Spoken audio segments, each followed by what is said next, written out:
আসসালামু আলাইকুম। আপনারা সবাই কেমন আছেন? আশা করি আপনারা সবাই অনেক ভালো আছেন। আবারও আমাদের কাছ থেকে আরেকটি বছর হারিয়ে গেল। চলে আসলো নতুন বছর। নতুন বছরের শুরুতেই ইয়ামিন ইসলামিক মিডিয়ার পক্ষ থেকে সবাইকে জানাচ্ছি নতুন বছরের শুভেচ্ছা।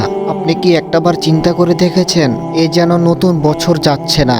আমার মনে হচ্ছে আমার প্রতিটা হায়াত, প্রতিটা মিনিট একে এক করে আমার জীবন থেকে হারিয়ে যাচ্ছে। এই মিনিট, এই সময় কখনো আর থামবে না, থেমে যাবে শুধু আমার জীবন। তখন হয়তো আমি আফসোস করব, এই মিনিট, এই সময় আমি কি কাজে লাগিয়েছিলাম। কিন্তু তখন আমার কাছে আর কোনো সময় থাকবে না কাজে লাগানোর মতো, শুধু থাকবে আফসোস আর ভাবনা। এই দুনিয়ার এই জীবন কি করেছিলাম আমি, কতই না খারাপ কাজ করেছিলাম, কতই না অন্যায় করেছিলাম। যখন মসজিদে আজান হতো, হাইয়া আলা সালাহ হাইয়া আলাল ফালাহ, আমি মসজিদের আজান শুনেও মসজিদে যাইনি। আরে ভাই, তুমি কি একটাবার চিন্তা করো না, তোমার কাছ থেকে যখন একটা জিনিস হারিয়ে যায় তোমার অনেক কষ্ট লাগে, কিন্তু তুমি এই জিনিসটা চিন্তা করো না, তোমার জীবন থেকে এক এক করে সময় চলে যাচ্ছে, তোমার জীবন থেকে মিনিটগুলো হারিয়ে যাচ্ছে।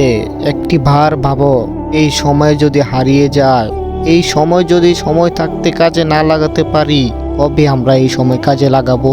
একদিন ঠিক আফসোস করতে হবে। তাই ভাই আমি বলি, এই আফসোস করার আগে একটি বার ভালো করে ভাবো, দুনিয়ার এই টাকা পয়সা ধন সম্পত্তি আমি কি করব যদি পরকালে যাওয়ার মতো কিছুই না থাকে তোমার কাছে? ধন সম্পদ তো সব জায়গায় পড়ে থাকবে, থাকবে না শুধু তুমি।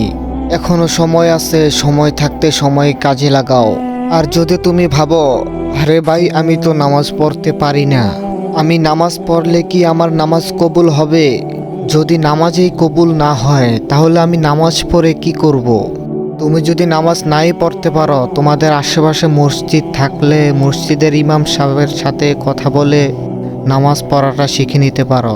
আমি ভিডিওটা বেশি বড় করব না, সবশেষে তোমাদের কাছে আমি একটা কথাই বলবো, আমি ইয়ামিন ইসলামিক মিডিয়ার এই ইউটিউব চ্যানেল আর ফেসবুক পেজটি নতুন খুলেছি। আমি সবসময় চেষ্টা করব ভালো ভালো বক্তার সুন্দর সুন্দর ওয়াজ রেকর্ড করে তোমাদের কাছে দেওয়ার জন্য। আর তোমাদের মধ্যে যদি কেউ এখনও আমার চ্যানেলটি সাবস্ক্রাইব না করে থাকো এবং পেজ ফলো না করে থাকো, তাহলে পেজটি ফলো করে ইউটিউব চ্যানেলটি সাবস্ক্রাইব করে আমার সাথেই থাকো। কারণ আমি সবসময় তোমাদের নতুন নতুন ভিডিও দেওয়ার জন্য অনেক পরিশ্রম করে থাকি এবং অনেক দূর দূরান্ত থেকে ভিডিও রেকর্ড করে অনেক রাত পর্যন্ত এডিটিং করে তোমাদের এই ইউটিউব ফেসবুকে আপলোড করে থাকি। তাই তোমরা আমার পাশেই থাকো। তোমরা আমার পাশেই থাকলে আমার মনে অনেক সাহস থাকবে, আমার অনেক ভালো লাগবে। তো ভিডিওটি এখানেই বন্ধ করলাম। সবাইকে আসসালামু আলাইকুম। সবাই সুস্থ থাকবেন, ভালো থাকবেন, আমার জন্য দোয়া করবেন এবং আমার ছেলের জন্য দোয়া করবেন, আমার ফ্যামিলির জন্য দোয়া করবেন। আসসালামু আলাইকুম।